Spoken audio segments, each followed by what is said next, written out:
tanong dito kay Yuse Claire Castro, di ba dapat sagutin nyo to? Bakit involved ang mga taong to? Ito ba pinaikutan ng presidente ninyo at nangyari to at wala siya nakuha pera? Pero tingnan mo, Boss Dada, hanggang ngayon, hindi pinapatawag lahat ng taong binanggit ko na yan. Except for Trigib. Sabi ng Trigib, hindi daw totoo. Tapos na. Di ba dapat ipatawag lahat ng mga taong to at tingnan? Kaya nila ayaw patawag kasi totoo ang sinasabi ko. At Yuse Claire Castro, totoo ang ginagawa namin na pagsalita at para gawing accountable, no? Gawing para ang presidente ay managot dito sa nangyaring korupsyon sa ating bansa. Senator, si Coach Oli po ulit, yung pinakabata sa grupo. Yes, Coach. Tama naman yung sinabi na yung sa tungkol sa impeachment, weak. Ako sangayon ako doon kasi weak yung presidente. Pero ang tanong ko, ano ba talaga nangyari? Kasi may kumakalat sa media na kaya daw hindi nyo tinuloy kasi walang nag-endorsong congressman. Mm-hmm. Yes, Coach Oli. Actually, nung huli na lang nangyari yan, pero ikwento ko yung nangyari. Nung Thursday na nagpunta kami, tumawag yung isang kasama natin sa Kongreso.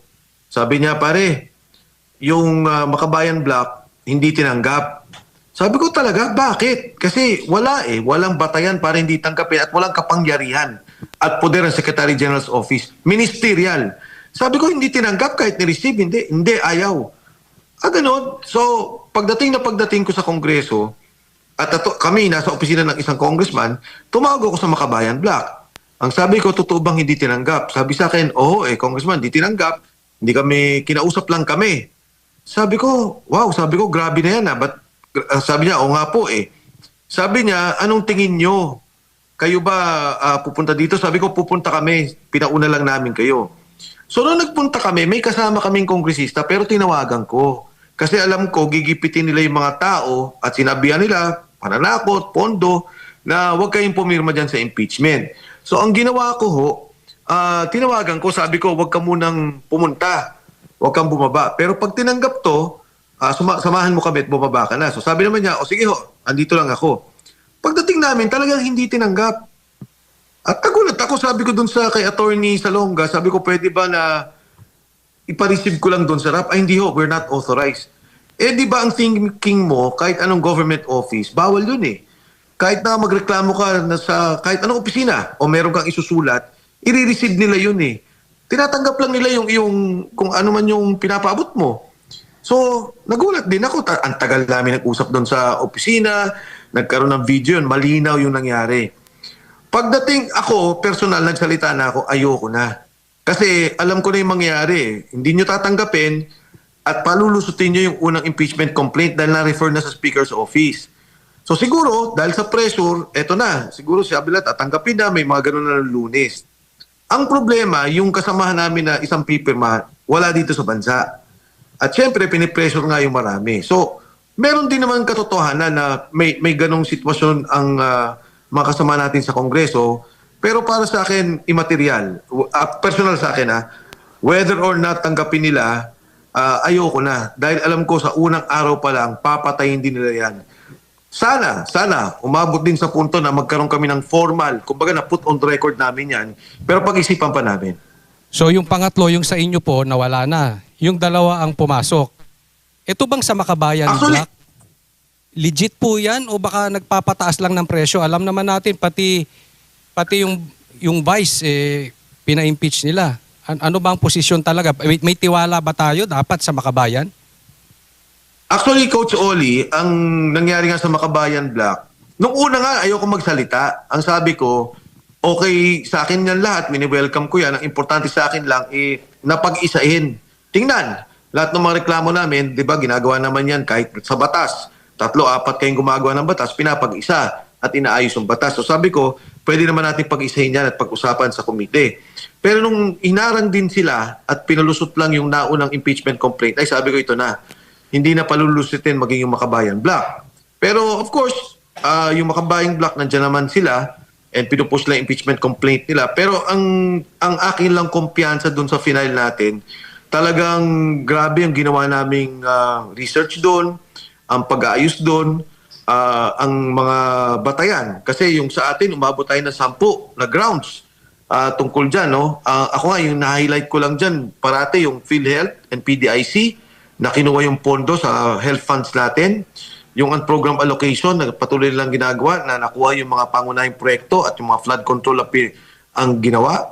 Tapos yung kay Saldico na pagbibigay ng pera, graft and corruption, 25 billion, yung 2 billion. And in fact, si Saldico pumayag, tumistigo. Sabi ko, Saldi basta ito ilalagay ka namin testigo, wala kaming hinihingi sa'yo kung hindi, kung ano man sinabi mo sa video, yun lang.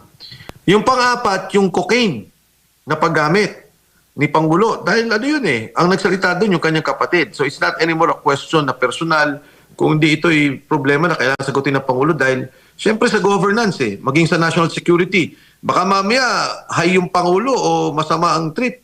Biglang mag-declare ng grera, kawawa naman ang mga pamilyang Pilipino. At yung pang-apat o pang-5, ito napakaganda. Yung kidnapping ni Pangulong Duterte. Kasi tayong ang gobyerno ng Pilipinas, may mga OFW tayo. Kung minsan nga, may kasalanan na yung OFW. Alam natin nagkasala. But we make representations to protect our sovereign, to protect our citizen. Nagbibigay tayong abogado, pagka ito ay nahusgahan na, umaapila tayo, kaya may mga kababayan tayo na napapawi, pinagbibigyan. Pero kung maputol ito yung mga kita, bagay, wala doon sa dalawa yung kidnapping ni Presidente, no? Yung Wala. sa una? Ay, yung pangalawa, yung sa Makabayan, wala. Wala. Kasi gusto nila yun Oo. Oo. So itong kidnapping ni Pangulo, kung titingnan mo, napakasama nito dahil hindi lang to question ng kaso. Kung hindi ito'y soberenya ng bansa, maging sa Rome Statute, sa ICC, yung treaty na pinirmahan natin, ang nakalagay doon, mangyayari lang na isusurrender mo sa isang bansa kung failed state, bagsak na yung estado, hindi lang gobyerno, magulo na talaga. Pangalawa, hindi nagfa-function o hindi kumikilos o gumagalaw ang iyong judiciary, no, yung husgado mo, hindi gumagana. Gumagana naman pa rin ito Pangatlo, pagka talaga nagkaroon ng isang kaso, dumadaan sa o kinikilala ng ICC ang lokal na batas ng bansa o yung saligang batas at maging ang proseso ng batas ng bansang yun. So dito sa atin, di ba, pagka hinuli ka, kailangan meron kang warrant of arrest. Di ba? Binibigyan ka ng pagkakataon na magkaroon ng warrant. In fact, bago ilabas yung warrant, sasagutin mo pa nga yun So ito yung nangyari sa bansa natin na mismong Pilipino, isurrender natin sa banyagang husgado, isurrender natin sa banyagang batas. At ang mabigat dyan, nakita naman natin, sabihin nila, hindi dahil kung dito hindi makukonvict si Duterte, hindi totoo yan. Si Pangulong Erap, kinasuhan dito, 4 billion pesos. In fact, ang pondo lang na corruption doon sa gobyerno, meron doon yung mga wetting-wetting, pero yung 160 million, yun yung tobacco excise tax. Convicted ang Pangulong Erap, ang tagal na kulong habang hinihiring. Ang Pangulong GMA, ayan, dinadalaw ko yan nung nakakulong yan. Pumirma lang doon sa resolusyon ng PCSO doon sa confidential funds ata nila, hindi naman niya ginamit, hindi naman niya sa opisina niya. Finailan siya ng kaso. Of course, acquitted siya. Pero ilang taon siya nakulong? 5 taon. Nakulong ang Pangulong GMA. Ito si Pangulong Duterte, ba't di nyo dito kasuhan? Bakit dito paharapin sa kaso? Kung may nagawa siya, dito niya sagutin.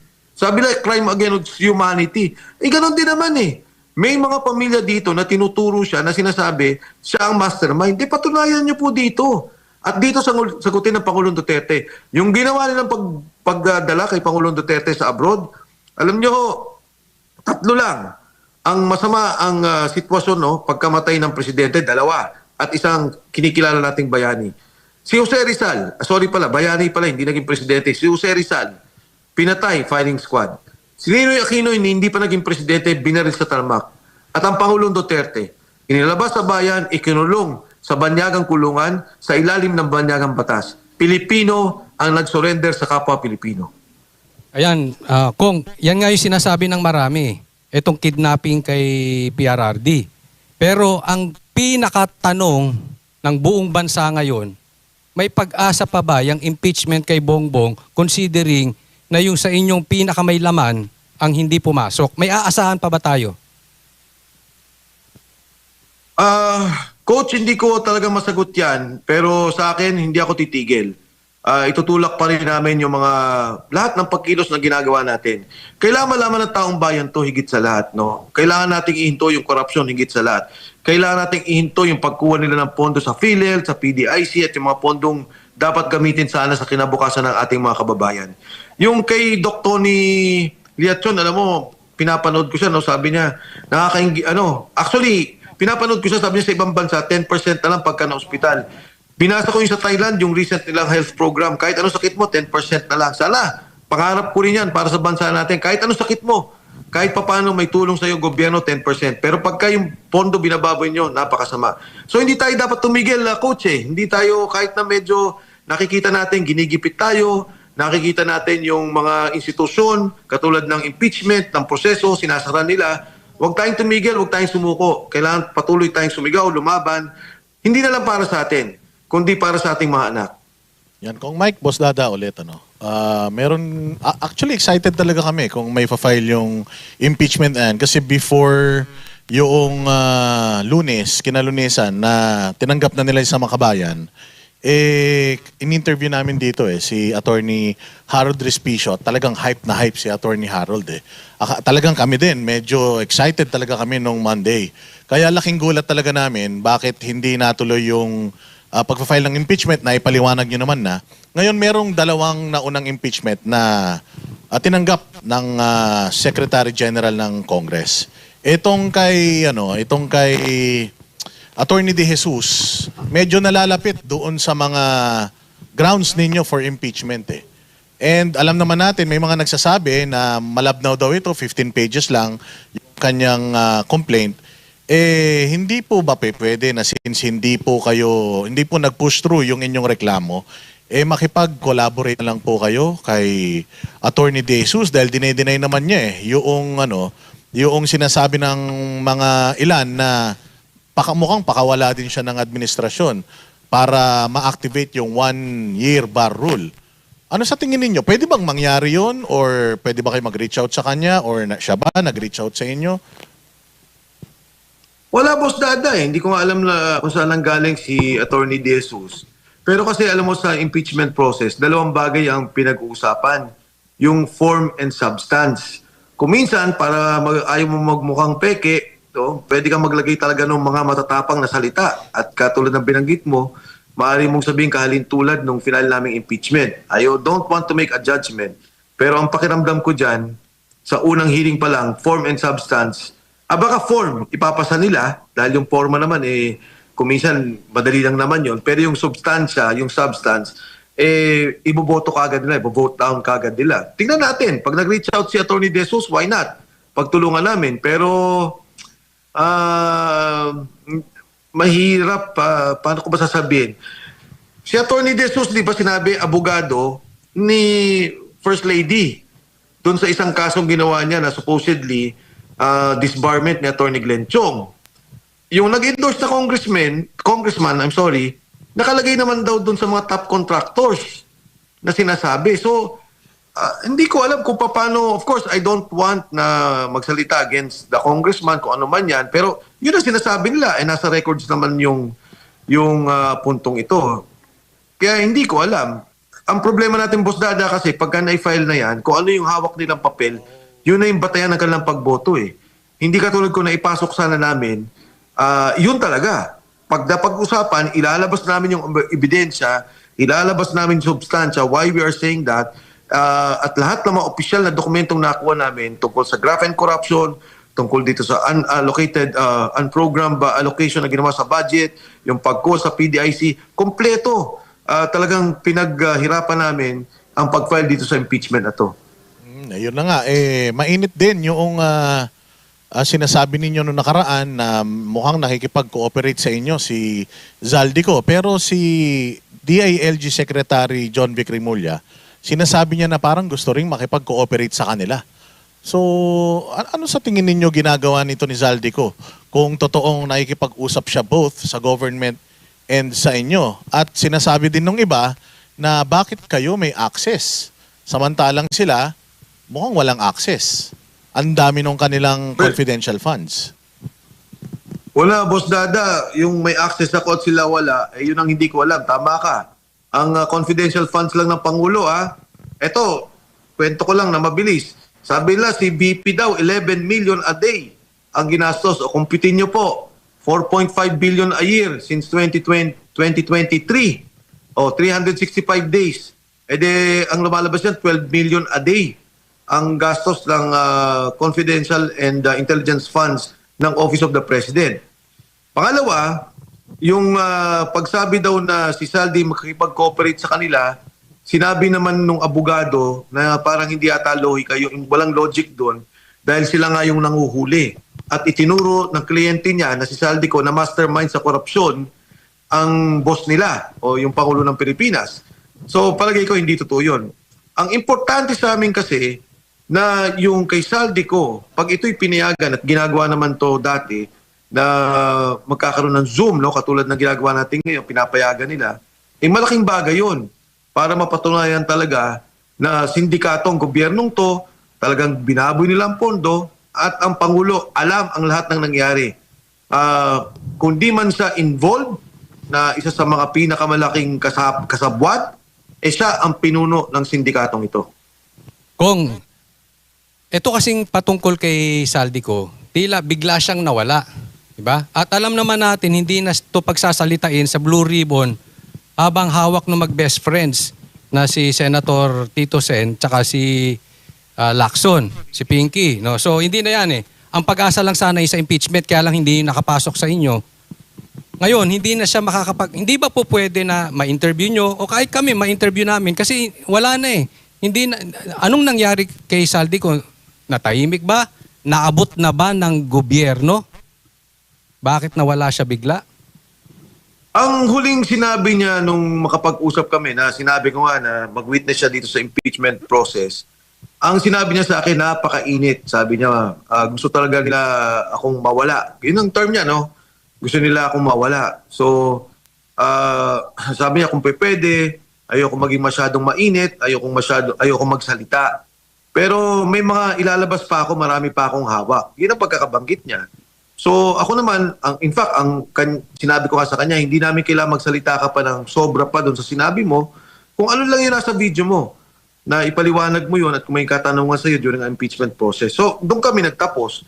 Siya ba'y napatahimik? Palagay ko hindi. Palagay ko hindi kasi as of now, parang ang lumalabas, di ba, parang siya yung mastermind.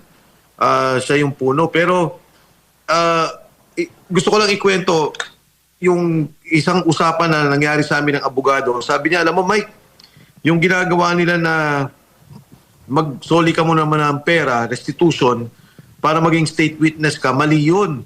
Sabi ko, ba't mo naman nasabi yun? Sabi niya, tingnan mo, si Henry Alcantara, ginawang state witness na.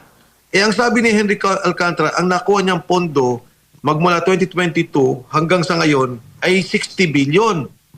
Di ba sabi niya 10%, 6 billion kagad yun. Yun, inamin naman niya kung magkano yung nakukuha niya. So, sabi ko, no, 6 billion. Ang sinuli lang ni Henry Alcantara, 181 million. Ang layo sa 6 billion na nakuha niya na sarili niya. Dahil iba yung bigay niya kay Bernardo, iba yung bigay niya doon sa delivery niya, iba yung bigay niya doon sa mga senador, congressman na binanggit niya. So, ang punto ko rito, si Saldico, of course, nandyan pa rin. May script na ginagawa ang administrasyon. Siguro si Saldi natatakot na baka, yun nga, yung mapag-initan siya ng gusto sa script na yun habang naguguluhan sila kung ano talagang gagawin at sasabihin sa publiko kung sino yung mastermind, kung sino yung involved at kung magkano pera ang isusuli. Yung restitution, parang sa computation ko ngayon lang, parang nasa 0.25 lang percent.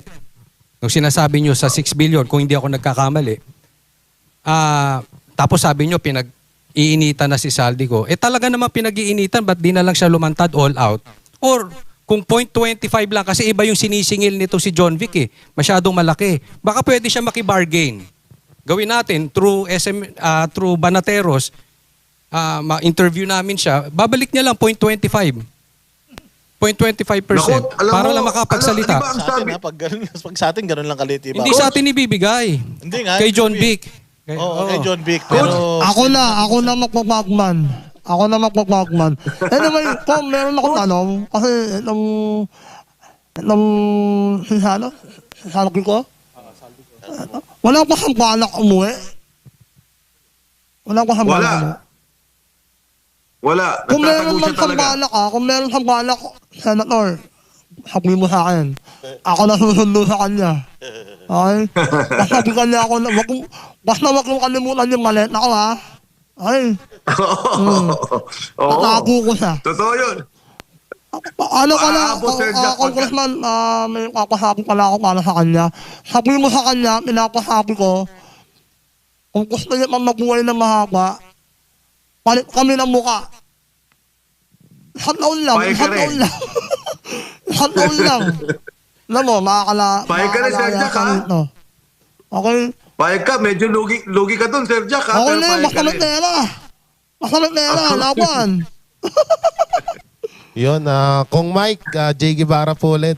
May pahayag po kasi si former Negros Occidental Representative Jacinto Jing Paras na umamin daw si Saldico sa kanya na bibirahin siya or parang ipapatumba siya ni Lisa at ni First Lady Lisa Araneta Marcos at ni Sandro Marcos dahil kulang ang naibigay niya sa mag-ina mapatungkol sa kickbacks. Na nabanggit niya rin po ba sa inyo yan ni Saldico?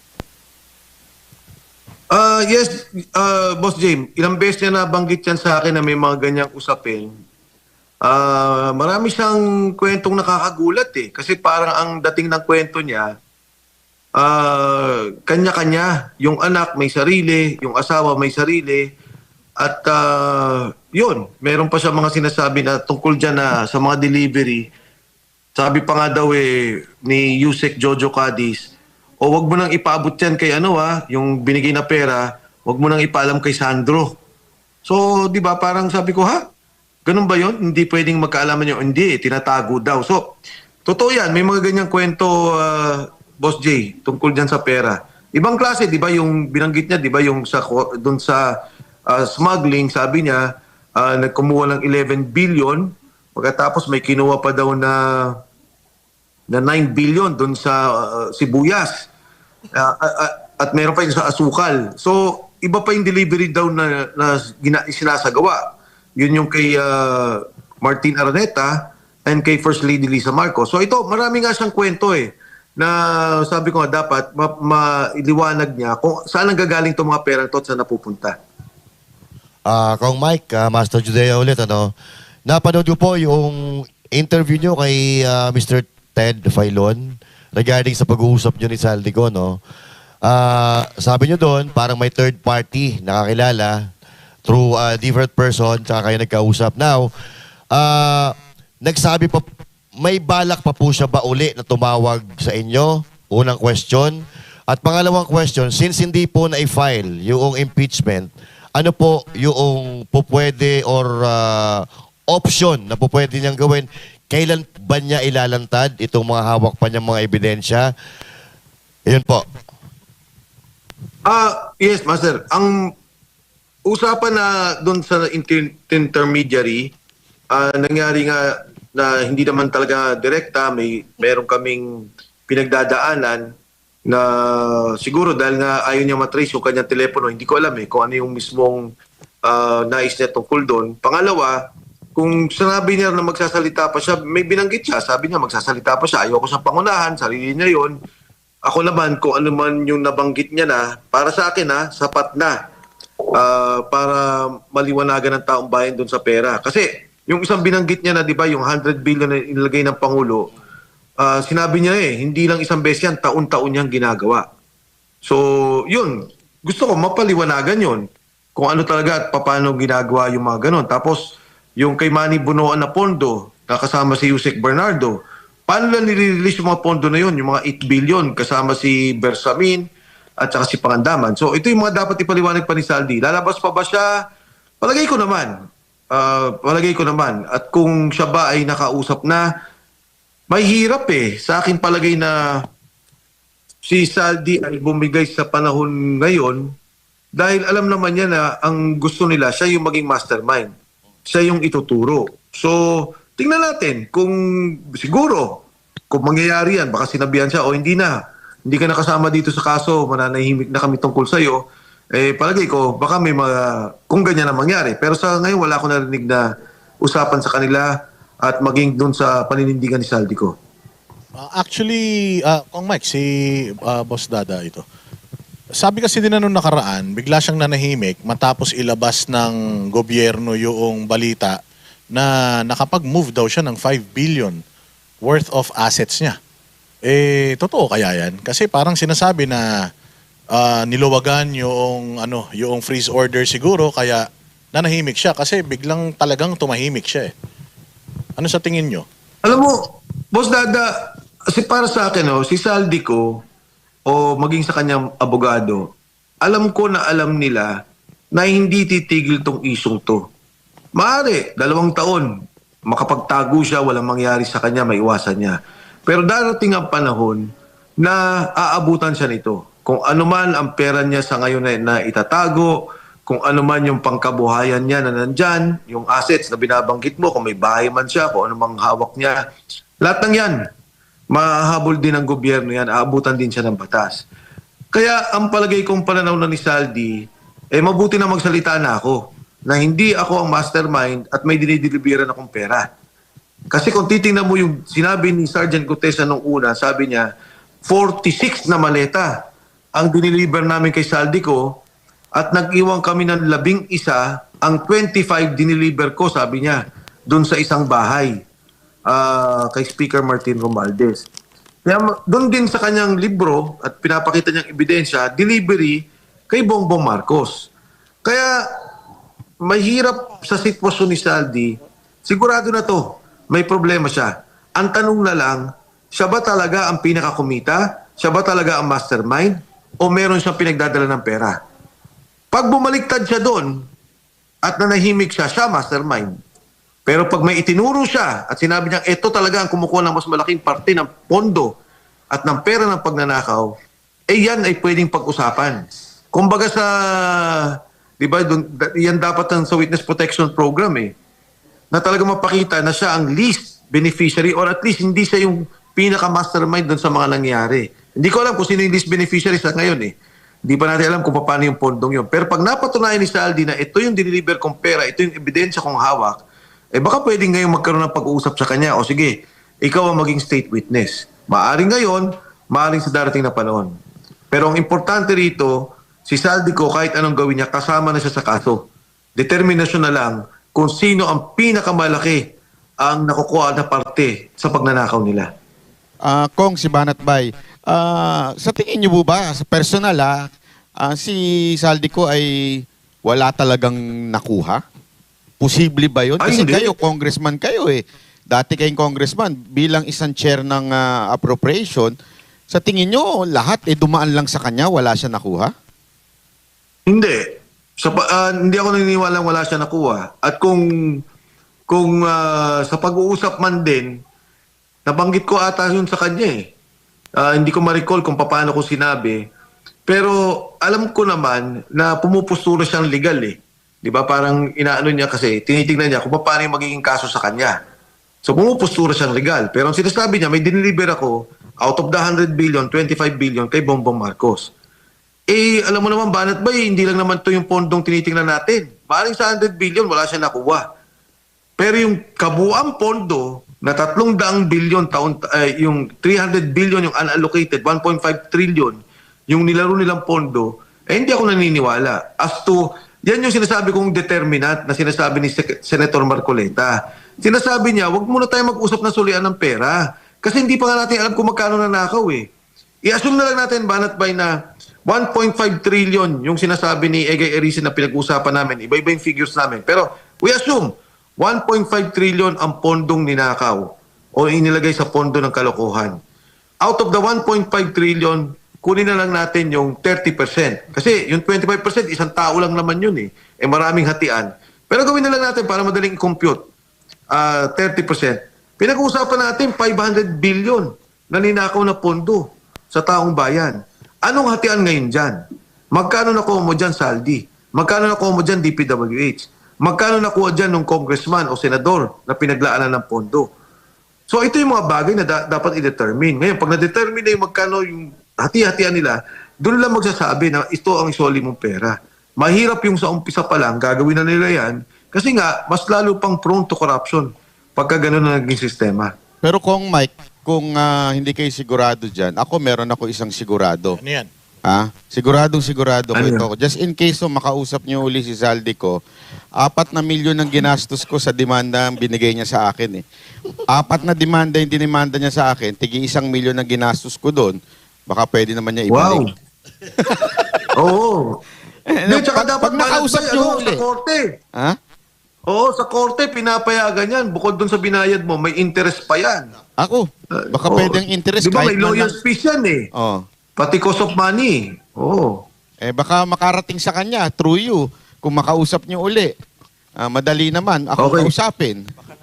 Baka naman. Sige. Ay, alam mo, Banat Bay, madali yung pakiusap mo eh. Dahil totoo namang inargabyado ka dyan.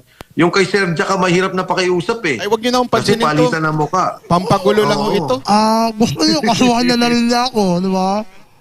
Kasuhan na rin ako, na ako, panalo rin, no?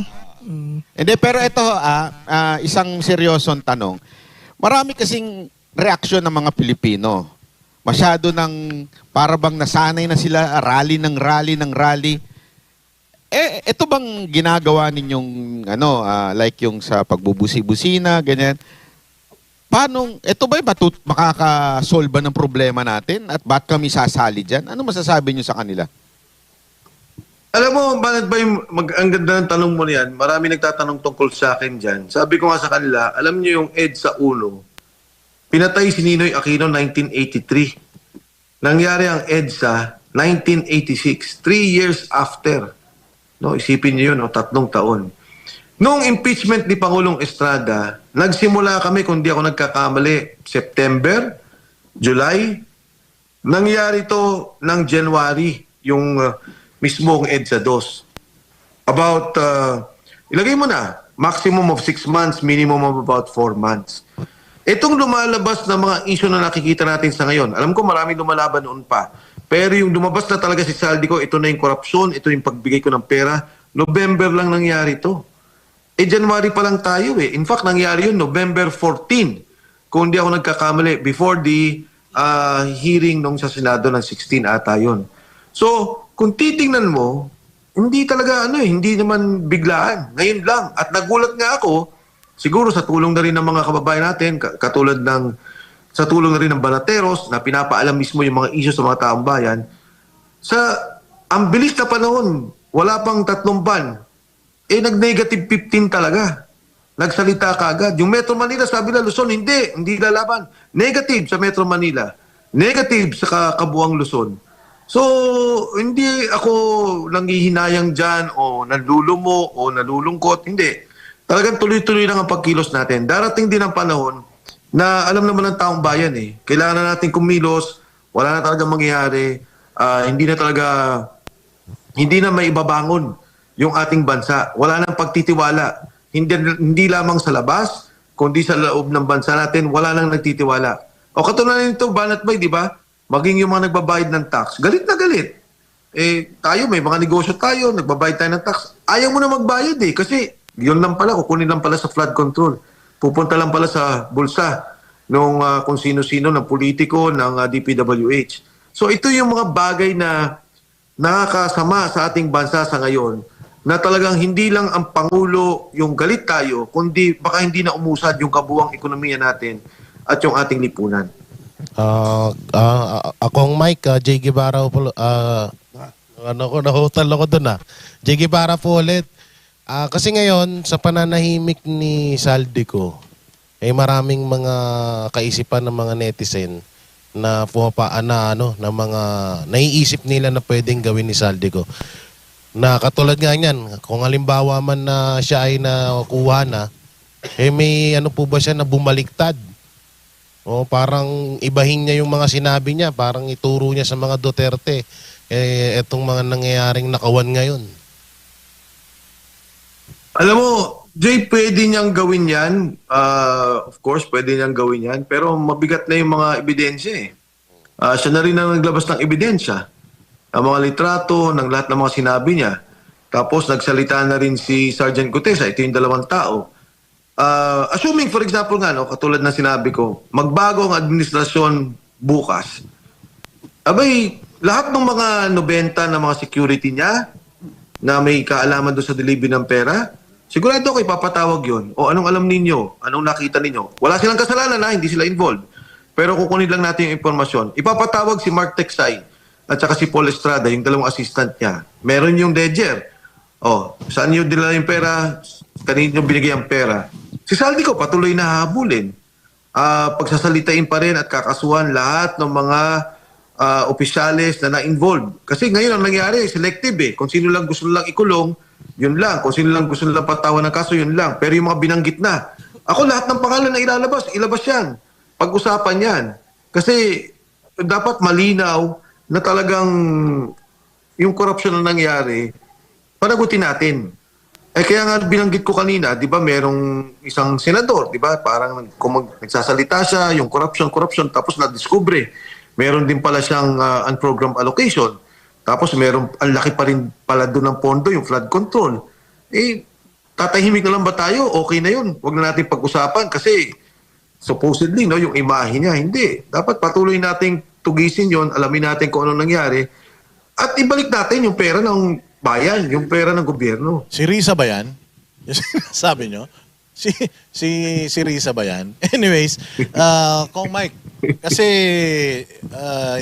speaking of restitution, hindi naman daw maliit na halaga lang yung 300 million na naibalik na dahil daw sa inisyatibo ni President Bongbong Marcos. Sabi ni Yusek Claire Castro.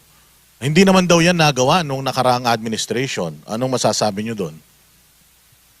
Abay, kung meron akong 6 billion kahit na 500 million ang ibigay ko Di ba? Ang mabigat nung kasi, Boss Dada, wala lang kaso yung tao.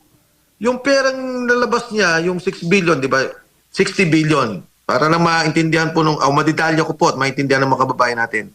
Ang actual na sinabi niya, sir, sabi niya, ang nakukuha po ay 8%. So 8% of 6 billion is 4.8 billion pesos. Pero meron din siyang share sa Bids and Awards Committee. Meron din siyang share doon sa pag-audit ng proyekto. Pagkatapos, maraming mga proyekto, siya rin ang gumagawa. Humihiram siya ng lisensya katulad ng binanggit ng isang kontraktor. So, kung kumikita pa siya doon ng mga siguro 15%, 20%, pero wag na nga. Ilagay na lang natin ng 10%. So that is 6 billion pesos. Ang sinuli niya ay 300 million. Ang layo naman nun. Kung ako may 6 billion, kahit 1 billion, nakangiti pa. Ang mabigat dyan, Boss Dada, yung sinasabi lang, maaari magbunga ng korupsyon. Kunyari, Boss Dada, ikaw ang piskal o ikaw yung prosecutor. Sinabi mo sa akin, ilalagay ka namin dito. Nakita ko, mga 6 billion kinita mo O sige, boss, bigyan kita, Boss Dada, 1 billion. Tapos magsusoli ako ng 1 billion. Patago ako ng yung 4 billion, akin na, huwag mo nang galawin. Okay, state witness ka na. Pwede ba yun? Grabe yung nangyari, grabe yung korupsyon. Di ba? Yun ang nangyayari ngayon, Boss Dada. Speaking of state witness, pabor ba kayo na itong si Yusek Bernardo at si Alcantara ay gawing state witness, hindi makasuhan, samantalang may mga senador silang mga binanggit, wala namang mga ebidensya, pero mukhang Senado ang tinatarget ngayon. Ano sa tingin nyo nangyayari dito? Cover up ba to? Scapegoating ba ito? Fall guy ba itong mga pinatatrabaho nilang senador? Tingnan mo to, Boss Dada, no? Nagsalita na nag-affidavit na itong mga taong to, hindi pa sila state witness. So kahit na hindi mo gawing state witness yung mga yan, andyan na, nagsalita na sila, nakapirma na sila. Pero, okay, let's be fair. Nagsasalita na yung mga tao, nagsasabi na ng totoo. Dapat, dahil nagsasabi na sila ng totoo, ilabas na muna lahat. Lahat ng sinabi nila. Kunyari, kay Yusek Bernardo, nakagitna siya sa lahat. Kausap niya, senador, congressman, delivery kay E.S. Bersamin. Uli natin yung detalye noon. Bakit ka nag-deliver kay E.S. Bersamin? Bakit si Yusek Traigib Olaybar may 8 billion yung binabanggit na pondo na sinasabi nila noon, mali ka, Saldi ko, hindi ikaw nagbigay ng pera. Kay Traigib dumaan to. So dapat, palabasin muna nila yung kaso, pagalawin nila yung kaso, tapos doon na nila makita. Yusek Bernardo, ikaw palang nakagitna ng lahat ng proyekto ng gobyerno. Meron ka palang 2% sa lahat. Manny Bunuan, ikaw pala ang mastermind na binibigyan ng pera. Ngayon, Yusek Bernardo, gagawin ka namin state witness. Ito ang isoli mong pera. Hindi pwedeng yung ginawa nila ngayon na state witness na kaagad. Tapos magkano yung susuling pera, hindi natin alam. Nakapirma na eh. Kahit na hindi nila gawin state witness yun, wala namang problema dahil may affidavit na. Kaya medyo yan yung sinasabi ko na moro-moro may script kung sino yung gigipitin, kung sino hindi gigipitin, at syempre, iiwas yung totoong mga mastermind ng korupsyon dito sa ating gobyerno. Isa pang nakikita namin na parang ang tawag dito, yung pinagtatakpan or dinadivert yung mga issues at mga para hindi masisi sa kanila yung flood control scandal. Itong mga senador na lumalabas yung mga pangalan, lumulutang yung mga pangalan, sila yung parang mga naunang kinakasuhan tsaka mga nauunang nakukulong. Napakarami namang mga binanggit na pangalan, pero bakit parang senador yung naunang mga nakukulong? But anyways, mukhang nawala si Congressman Mike Defensor sa... Parang nalokot ata yung laptop niya. Lokot yan. Ewan ko, parang hindi yata maintindihan si Sir Jack. Kaya parang akala niya choppy. Kaya nga Hindi eh. naman choppy. Si Sir Jack lang kasi yung nagsasalita kanina. Kaya nga. Since wala na si Kong, wala pa si Kong. Ikaw naman sumagot. Ano mo kanina? Yun nga, nakikita nga natin kasi papunta tayo doon sa yung smoke screen. Yes, scapegoating. Scapegoating. Kuya, obvious naman. Alam mo Sa tingin mo, itong mainit na mainit yung issue sa'yo yung sa medical certificate ni President Bongbong Marcos. Sa tingin mo ba, itong lumabas na na medical certificate na ipinagsishare niyo, again, hindi ikaw ang nagsimula. Hindi ako nagsimula niyan. Merong nag-share nun. Marami nag-share. Ang ultimate mga kabilang parlor nag-share Tapos tulungan ako, siyempre, malabo. Nalalabuan ako. Sabi ko, nag-isip ako, ano kaya, i-agin ko kaya sa photos. Ayaw. Ang ginawa ko, chat GPT. Matalino yun eh. Isang unos mo lang yun. Gawin mo ng pogi. Gagawin niya eh. Nang ginawa ko, palinawin mo. Nilalinaw niya. Yun, nabasa ko na. Tapos, siyempre, kumikante ako, di ba? Kumikante ako, ang ginawa ko, sabi ko, para mas maganda, para mas makulit, para mas malakas ang impact sa tao, gagawin ko, siguro sa palagay ko, Yun yung ginamit di mo. ba? Ayun yung ginamit ko na Palagay mo. Sa Hindi ka palagay, naman eksperto, yes, hindi ako Sa eksperto. palagay mo lang. Sa palagay ko lang. Siyempre, kumikante ako, pinasukan ko na lang kung ano-ano yung kwento. Di ba, sabi ko, sa palagay ko, si Bongbong Marcos, may cancer sa kaliwang kwetlog. Di ba, palagay ko nga eh. Hindi ko naman sila kung may cancer siya. Hindi mo naman Diba? mali yung nila. Tapos nila mo pa yung photo, nakalagay January 20, ewan ko basta January 26, 2022. Iba-iba Hindi mo sinasabi na legit yung dokumento na yon. Sinabi mo lang, pinalinaw mo. Nilalinaw ko, tapos nilag ako ng kagawa-gawang kwento. Kasi nagsisirculate naman na yan. Kasi maglalakaw siya eh. Diba? Ayun nila yung paraan ko, para makaganda eh, diba? Maglalakaw ka, hayop ka eh. Ako yung paraan eh. Di umano. Nanggigigil ako. Di umano. Di umano. Hindi, kaya lang, yung isang abogado, binanatan ka, di ba? Ay. Yung ano? Si O, sister. anong sa palagay mo? Yung Jesus na bakla. Oo. Ay, walang pakailan mo nun eh. Ako nalakasan ko na siya. Ito lang sa natin, makapantay lang kami Mas pinaruhaan ko siya. Pinakamit ko yung mukha mo, hayop ka, puro ka throwback. Update mo naman yung profile mo, hayop ka. Ay, sorry, hindi ako makapikil eh. Nagkikikil ako. Okay? Anyway, yung lawyer na yun, okay naman yung lawyer na yun eh. Para sa akin, kasi bakla siya eh, walang makailam sa hayop na. Bata daw ni Risa yun. Halala naman eh, kasala ng mga kabaklaan na masama sa kabulayan. Mga bakla mabubuti, nasa atin yan. Okay? Yan lang. Ayun na nga, nakita ko yung mo doon yung post ni Sir Jack doon. Sinabi mo na sa tingin ko, Sa palagay ko. palagay ko, so, alam naman natin na komedyante to Ngayon, nasa comprehension mo na yan. Yes. Kung papaano mo iintindihin yon or iti-take yon. Tama. Pero sabi sa akin ni, ng kaibigan natin, Abogado. na lawyer. Oh. Siguro, baka wala lang na mga kalaban, mga kagulang Ano palo. naman niya doon? Posible. Posible. Parang Si hinihikayat Atty. Admar. niya. Atty. Admar. Hindi, si Atty. Admar. Posible, baka wala lang ng mga kagulang palo. Tapos pag kinagat natin, tayo yung kain. Pero Kani, nandito na si Sir Mike, si Sir Mike, ano lang- Sec Mike. Sir, Ngayon, napag-usapan namin Sec Mike kasi kanina, bago tayo naputol, ang pinag-uusapan natin yung smoke screen. Mhm. O ngayon, may lumabas kasi na na medical certificate at may mga lumabas na issue lately tungkol sa kalusugan ng ating presidente. Do you think, Sir Mike, madaming mga doon sa lumabas na di umano, sabi ng St. Luke's, peke daw yung MedCert na yon, madaming na flag doon sa doon sa post na yon. At kasama na nga itong si Sir Jack na na-flag doon. Hindi naman niya sinasabing legit yung dokumento na yon or screenshot ng kumakalat na dokumento na yon. Pero you think Congressman Mike or Sec Mike, part 2 ng kanilang smoke screening para malihis yung issue ng flood control? Well, Boss Dada, hindi ko alam kung anong diskarte nila talaga dyan. Pero yan, masama yan dahil, di ba nga sa saligang batas natin, pag incapacitated ang Pangulo, kailangan talaga mapaalam sa taong bayan. Hindi na to question ng personal na impormasyon o personal na kalusugan ng Pangulo, pero lahat ng mangyayari sa kanya kasi may implikasyon sa ating bansa, sa ating gobyerno. Kaya nung mga kapanahunan na nandyan ako sa gobyerno, immediately naglalabas kami ng medical bulletin. Kung minsan, pagka ginawa na ng doktor, pwede niyang ipabasa sa amin o kung di kaya, talagang tatawagin namin yung mga doktor para kung pakiramdam namin, may mga katanungan na hindi namin masasagot.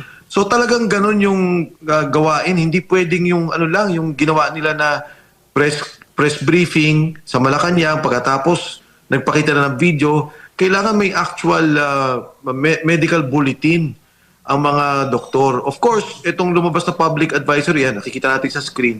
Naintindihan ko, syempre, yung St. Luke's, binavalue nila yung tawag dito, yung personal na karapatan, yung data privacy ng kanilang ospital at yung karapatan ng kanilang mga pasyente. Pero dapat sana ang palasyo mismo ang naglabas kagad. Ito ang medical bulletin or doktor na magsalita ng ating Pangulo. Para wala nang tanong, malinaw kaagad yung mga lumalabas. Ang nangyari kasi siguro, Boss Dada, kaya sinasabing smoke screen, nagulat ako Madaming na-excite, maraming nagpasa-pasa tungkol dyan. Maging ako, binabantayan ko, ano ba talaga yung nangyari. And I think the President owes it to the public, lalong-lalo na ang press office, ang press secretary's office, na magkaroon ng formal na briefing tungkol dyan ng isang medical bulletin. Pero okay, tama ba yun? Yung sinabi ng ating press secretary or yung ating USEC sa Malacanang Press Corps na itong mas credible daw si BBM na sabihin niyang okay siya o kesa sa mga doktor. Kasi Hindi. katawan naman daw niya yan. Walang ganon. Ang katunayan dyan, Boss Dada, nung una nga parang nagpunta ang Pangulo ng ospital. Siyempre, pwede kami sumagot, na, hindi, walang problema ang Pangulo, but we cannot even say that. Kasi ito'y isang, parang sensitibong bagay. Hindi na basta-basta na pwede kang magsalita. At kailangan talaga ang formal na medical bulletin tungkol dito. Kaya yung ginawang yan, mali din yan para sa akin. Hindi naman hindi naman komplikado, Boss Dada, di ba? All you have to do, and yung ginagawa namin sa labas ng St. Luke's, yun lang, yung mismong podium doon. Magkakall kami ng press conference or press briefing and papatawag namin yung doktor. In fact, at that time, sa Dr. Cervantes din ang doktor ng Pangulo at magbibigay siya ng brief tungkol doon sa nangyayari. Kasi nga, napaka-delikado ng sitwasyon. Kunyari, merkado, babagsak. Dahil, baka patay ang Pangulo, magkagulo, o di kaya yung mga national security questions. So, kailangan talagang medyo formal at professional yung magbibigay ng medical bulletin. Hindi pwedeng ganun-ganun na lamang. Senator, narinig po ako, baka malobat ka bigla, Baka malobat ka na naman yan. Senator, may tanong ako, di ba? Siyempre, pag-presidente ka, karapatan ng mamamayan kung anong kalagayan ng isang Pangulo. Tama? Kung ano nangyayari sa kanya. Tapos, ito may tanong ko. Di ba, presidente, public figure. Bakit kailangan niya ng crime kasi ano ba yun? May mga crime kasi pa siya. Eh kung siya, alam naman kung ilang taon na siya. Alam na kung saan nakatira. Bakit kailangan pa ng crime kasi? Parang ang tinatanong nito, di ba sinasabi nila ang pagdating sa medical, yung health mo, Tama. hindi karapatan ng mamamayan na malaman ito. Mhm. Saan tayo babalanse doon sa presidente yan, at yan ay public figure at leader natin yan. At the same time, a private person siya, may karapatan siya na hindi ilabas o sabihin yung kanyang health status. At saan tayo doon gigitna? Paano ang natin doon? Balanse doon sa ganong facts. Yung Data Una Privacy sa Act. lahat, Banat Bay, ang nangyari kasi nga, di ba parang, di ba, ang bawat opisyal ng gobyerno, kaming lahat, ang katotohanan, dapat nga hindi kami balat sibuyas eh. Ako nga, nakikita ko minsan yung mga thread sa akin, minumura ako, pag tinignan mo, wala namang kaibigan, yung mga nakalak na profile. Pinapagsantabi ko na lang yan, may nagmumura.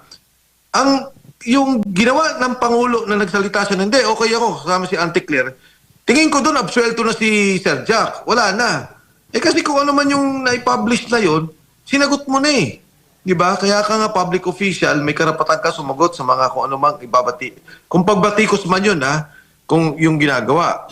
So, yun yung pananaw ko doon. Katulad ng nabanggit mo, hindi natin maiaalis sa mga tao. Siyempre, may mga maglalabas ng kung ano-anong mga report tungkol dyan. Kaya nga dapat mabilisan ang pagsagot ng palasyo ukol dito. Na kung sinabi nila may medical bulletin, ito yung nangyari, tapos na. Wala nang pag-uusapan. Kung may kaso ba, ang tanong ni Sir Jack, may kaso ba siya? Sa akin palagay, hindi naman. Yung sa St. Luke's nga kasi, tama ka, public advisory nila. Kasi pagka ikaw ay isang private person, katulad nga ng COVID ang laking gulo niyan. Kasi sinasabi ko, sana man lang sabihin natin kung saan yung may mga COVID. Kasi nga public health concern. Sabi lang, hindi pwede. Dahil yun naman daw ay personal data at right to privacy. Sabi ko, kahit naman yung may mga COVID, gusto na nilang malaman ng tao, oy, may COVID ako, nandito ako sa lugar na to. But ganun yung protection kasi natin sa privacy ng isang tao. Pero again, sa akin pananaw, wag lang naman yung pinagbabawal yung paggamit ng salita na sakta natin o di ba yung assassination, yan, bawal yan talaga. Pero yung mga ganitong information, sa akin, dapat may laya mga tao magsalita. Lalo tigit kung ang tao ay opisyalis ng gobyerno. Pero pag nanalangin na, halimbawa, nanalangin na mawala na siya, huling good night niya na yan, halimbawa, masama ba yun? Hindi. Sa malaga, hindi. Walang, kung mananalangin lang naman, di ba? Sasabihin, sana. Ano nga pala, sino tong si Cara David, di ba? Sana sabi niya sa birthday ko, mamatay na yung mga korap. Kung sino man masaktan doon, bahala sila. Ibig sabihin sila yung tinamaan doon sa birthday wish. Ngayon, Boss Dada, may dumaan din naman yung birthday mo. Kung yan ang birthday wish mo, kamutan mo naman din. Di ba? Ano wish mo? Ano wish mo? Ano ma wish mo? Madami. Pero si Jay, may tanong yata sa akin. Kung Mike J. Guevara po ulit, marami yung Yes, Jay. mga nagsasabi dito sa video na inilalabas ni Claire habang ini-interview niya si Pangulong Marcos. Marami yung mga nagsasabing mga netizen at iba rin, katulad nila Attorney Rowena Guanzon, na ito daw ay isang scripted o matagal na ho daw ito ginawa. Etong mga videos na to at ipinapakita lang ngayon. At hanggang ngayon nga daw ay nasa ospital pa rin daw si Marcos. Kayo po ba? Ano po ba ang pananaw nyo dito sa mga bali-balitang ito? Again, Jay, whether AI yan, whether scripted yan, karapatan ng taong bayan malaman yung estado ng kalusugan ng ating Pangulo. They should give a medical bulletin about this. Yan naman ay protocol na ginagawa na. So para sa akin, kung ano man yung ano nila dyan, kung yan ba script o gagawa sila ng kung ano man, palagay ko, wala nang ganun. Kasi ano yan kalusugan ng Pangulo yan. Kung wala naman sakit, tapos. Kung may sakit naman, edi i-address ng i-address ng ating saligang batas. Kasi kahit naman ang Pangulo may sakit, yung sinasabing incapacitated, meron naman tayong proseso ng saligang batas para sagutin ang mga problemang ito. Kumbaga, meron na tayong Biblia yung bansa natin, yung lipunan natin na dapat nating sundin kung ano yung magiging mga proseso, kung ano man ang mangyari sa ating mga opisyalis. At kasama yan doon, kung mag-script man sila, siguro wag na kasi hindi para gawing script ang isang medical bulletin. Kung meron ba kayong paboritong ospital? Kasi napansin ko dito sa presidente, paborito niya yung St. Luke's eh. Dahil doon din siya nagpa-drug test eh. Nung election. Yun ang nilabas nila eh. Kung hindi ako nagkakamali kasi ilang araw kong blinagyan eh. But anyway, hindi sila talaga sinabi na nga, hindi sila talaga maglalabas ng medical bulletin. No? Pero hindi ba ito responsibilidad ng AFP na alamin din yung tunay na kalagayan ng presidente? Kasi kung hindi ako nagkakamali, bagamat ako hindi abogado, responsibilidad nila yan. Actually, ang responsibilidad talaga pangunahin, ang Pangulo mismo, ang opisina ng Pangulo. Kailangan nila magkaroon ng medical bulletin upang ipaalam nga sa taong bayan ang sitwasyon ng Pangulo. Ngayon, ang St. Luke's talagang hindi naman yan maglalabas ng medical bulletin pag sinabi ng pasyente na huwag maglabas ng medical bulletin. Siyempre, karapatan niya yun kahit na pangapangulo ka at meron kang responsibilidad. Pero hindi ba tama yung pananaw natin na the more that you keep it quiet, the more that you try to hide yung medical bulletin na napakasimple naman, lalong naghihinala ang lahat. Lalong nagiging usap-usapan palalo yung kalusugan ng Pangulo. Ngayon, is it the responsibility of the AFP? Hindi naman, no. Wala naman silang ganong responsibility to find out what is happening. But it is the responsibility of the cabinet pagka-incapacitated na ang Pangulo na may ayos yung formal turnover ng ating liderato ng ating bansa o yung succession ng ating bansa. Ito, yun talaga, malinaw yun sa ating saligang batas. Kung dahil sa hindi po nila paglalabas ng medical bulletin, sa tingin nyo may tinatago sila at baka dahil tinatago nila to, ayaw lang nila maging pumalit si BP Sara kay Bongbong Marcos? Maaari. Isa yan sa mga bagay na maaari nating sabihin na isang sitwasyon na baka gumagawa sila ng plano, hindi ko alam. Pero ano sa akin yan yun nga, lalo pang kahinahinala yung nangyayari. Nakita ko nga yung press conference doon sa palasyo. Ang tanong ng doktor, di ba, can the doctor, sabi ng reporter, baka pwede yung doktor dahil siya yung nakakaalam. Ang kasagutan, hindi, Pangulo mas alam, hindi ho eh. Talagang doktor ang dapat magsalita dyan. And tama ho kayo, kung wala naman tinatago at kung wala naman problema, bakit hindi magawa? That is a very, very simple task. That is a very, very simple event na gawin nila. Wala pa hong 5 minutes yan. Nung nagme-medical update kami noon, wala. Ganun lang yun. Babasahin mo lang yun. The president is doing well, she's healthy, she's suffering from this, which is a, kunyari lang, normal or light na sickness and will be out in 1 day. Ganun lang naman yun eh. Tapos kaagad. So kung Mike, mag-a-agree ka ba sa amin kung sasabihin natin na ang punot dulo kung bakit ang daming nagbibigay ng kanilang speculations sa social media is because hindi sila naglalabas ng medical bulletin ng presidente? Well, Boss Dada, tama ka dyan kasi kung sasabihin nila yun sa St. Luke's, sasabihin ng St. Luke's yung totoo at kailangan sabihin ng St. Luke's ang totoo. At doon nga sa hindi nila pag-require o request ng St. Luke's na magkaroon ng presentation ng medical bulletin, doon ka na maghinala. Na baka mas malala sa sitwasyon yung pinapalabas nila na parang script o yung binabanggit ninyo na parang pagpapakita na maayos ang lahat. Kasi yun ang importante. At inuulit ko, walang 5 minuto ang ganyang presentasyon.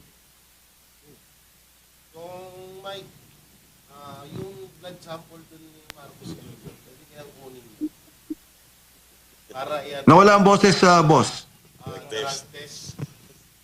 Wala. Yung blood sample ni Marcos Jr. sa St. Luke's, kung pwede bang kunin yon para yun yung gamitin na para matest kung siya ba ay talagang gumagamit ng droga kagaya ng sinabi ng kanyang kapatid na si Jaime Marcos. Meron nga nung netizen, nabasa ko, sabi niya, kung talagang yung mga makabayan na doktor at nurse, sabi niya, kung pwede gupitin niyo yung buhok para yung nang i-hair follicle test natin. Talagang naintindihan ko yung di ba? Talagang sentimiento ng mga kababayan natin. Sinabi ng kapatid, siyempre, alam mo, yung iba kasi, ang treatment nila doon sa drug test, parang wala yan, parang siraan lang yan. Kumbaga, nagda-drugs, iba naman ang presidente, walang koneksyon. At yun din naman ang sagot ng presidente, narinig ko, sinabi na yun. Pero hindi nasa gitna tayo ng isang sitwasyon na talagang grabe ang krisis natin sa bansa, kailangan natin iahon yung ekonomiya. Yung nangyari nga lang sa budget, kita mo na Pag ikaw talaga medyo mismanage mo yung gobyerno, hindi mo alam kung anong gagawin mo para ayusin yung budget mo para sa bansa, yan ang mangyari. Yung nakita nating mga nakaraang problema sa flood control. O di kaya sa West Philippine Sea, nagkainitan tayo kailan lamang. Pagka medyo, di ba, hindi maganda ang kalagayan ng utak ng ating Pangulo o yung namumuno sa atin, kung biglang magdeklara ng gera o biglang ipinasara yung, kunyari lang, pinasara kagad yung embassy at magkaroon tayo ng kaguluhan, talagang buhay natin ang nakatapat. Kaya importante po yun. Malaking bagay yung inihingi natin na drug test. By the way, binanggit yung St. Luke's ni Coach, kanina. Alam mo yung sa St. Luke's na lamang ko, walang nakakita na nagpa-test.